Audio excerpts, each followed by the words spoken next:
Review: The Housemaid 2025, a glossy thriller that doesn't know when to quit. Paul Feig's adaptation of Frida McFadden's mega-hit novel, The Housemaid, arrives as a sleek, high-stakes psychological thriller. After a hit-and-miss year for its stars and directors alike, the film serves as a stylish course correction, even if it eventually trips over its own feet in the final act. A Tale of Two Leads. The film's greatest asset is the pairing of Amanda Seyfried and Sydney Sweeney. Seyfried, fresh off her acclaimed turn in The Testament of An Lee, returns to the prestige pulp territory of Jennifer's Body and Chloe.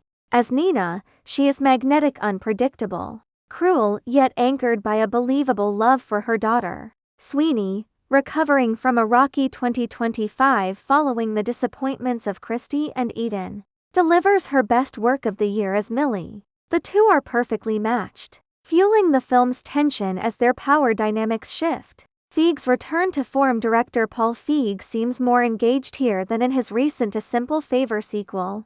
The Housemaid carries a glossy, high-fashion sheen, bolstered by a sharp score and effective suspense. It feels like a spiritual successor to his better thrillers, establishing a sense of dread that remains effective for the first two acts. The twist and the tumble. The film hinges on a pivot point that genuinely delivers. The central twist is intelligent and earned.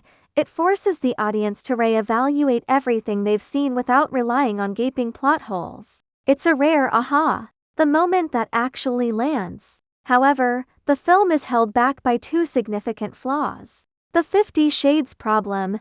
Despite the R-rated content, the film is surprisingly unsexy. The sex scenes rely on synthetic, pulsing needle drops and a clinical staging that feels ripped straight from the 50 Shades of Grey template. It feels cheap and dated rather than provocative, over-explaining the exit.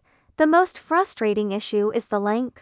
After the big reveal, the film refuses to end. It drags past the 2-hour mark, pushing credibility not in a fun, campy way, but in a tedious one. By trying to tie every loose thread into a neat bow, the film loses the impact it spent 90 minutes building. The verdict: The Housemaid is a solid, a suspenseful crowd pleaser that proves Feig can still handle the thriller genre and that Seyfried remains one of our most compelling screen presences. It's a sleek ride with a killer reveal. It just would have been a much better movie if it had cut to black 20 minutes earlier.